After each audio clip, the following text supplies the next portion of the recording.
আর এবার দেখাবো জল নিয়ে রাজনীতি, জল নিয়ে জল ঘোলা। ভগবানপুরে যেখানে কাঠগড়ায় বিজেপির পঞ্চায়েত, কারণ জল নিয়ে আমরা ওরা। ভাবুন একবার, জল নিয়ে পর্যন্ত চলছে রাজনীতি। বিরোধীদের বাড়িতে পানীয় জল বন্ধ, এমনটাই অভিযোগ সামনে আসছে।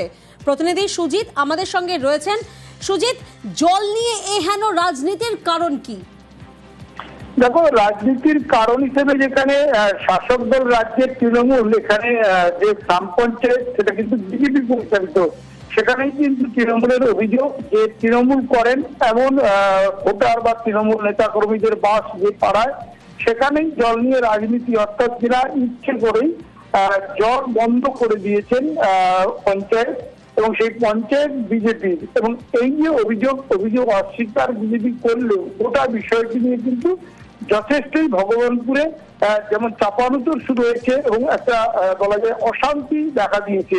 এবং জল বন্ধ করে দেওয়া এমন এক গরমের সময়ে যখন কিনা মানুষজন রীতিমতো সমস্যায় পড়েছেন, এবং এরকম অভিযোগ আবার সামনে আসছে। সেই ভগবানপুরের এই ঘটনা, যা ব্লক প্রশাসন বিষয়টি দেখছেন বলে জানিয়েছেন, কিন্তু যে ভুক্তভোগী মানুষজন তারা চাইছেন দ্রুত এই যেন সমস্যা মিটে যায়। জানি না, পঞ্চায়েত তার লোকজন নিয়ে এসে এখানে জলটা বন্ধ করে দিয়েছে। এর কারণ হচ্ছে আমরা বোধহয় তৃণমূলই করি, তাদের সাহায্য করার জন্য, তাদের একটু বিপদে ফেলানোর জন্য এই কাজটাই ওনারা করেছেন। বিডিওকে জানিয়েছিলাম, বিডিও সাহেব বলছে আমরা স্টেটমেন্ট নিচ্ছি, আমরা কেন কারেন্ট কাটবে, কারেন্ট কাটা অপরাধ, মিটার খারাপ হয়ে গেলে তার আমাদের কারেন্ট অফিস থেকে লোক গিয়ে কারেন্ট কেটে আসবে না।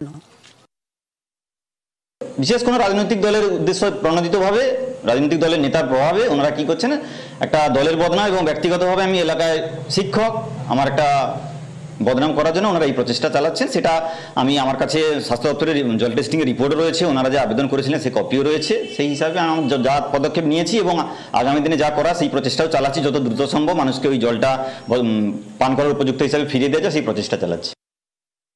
ইমিডিয়েট ব্যবস্থা নেওয়া হচ্ছে যাতে 35টি পরিবার দীর্ঘ 72 ঘন্টা প্রায় পানীয় জল তাদের দেওয়া হয়নি। এটার জন্য বিজেপি কোটবার অঞ্চল ক্ষমতায় আছে। ওই এলাকায় যেসব জায়গা আমাদের তৃণমূল পঞ্চায়েত জিতেছে বা যেসব এলাকা মূলত তৃণমূলের লোকজন একটু বেশি, সেসব জায়গার সমস্ত উন্নয়ন প্রায় তারা স্তব্ধ করে দিয়েছে। এটা বিজেপির ক্ষমতায় থাকার ফল। এর জন্য আমরা ধিক্কার জানাচ্ছি এবং আইনত সব রকম ব্যবস্থা নেওয়া হবে।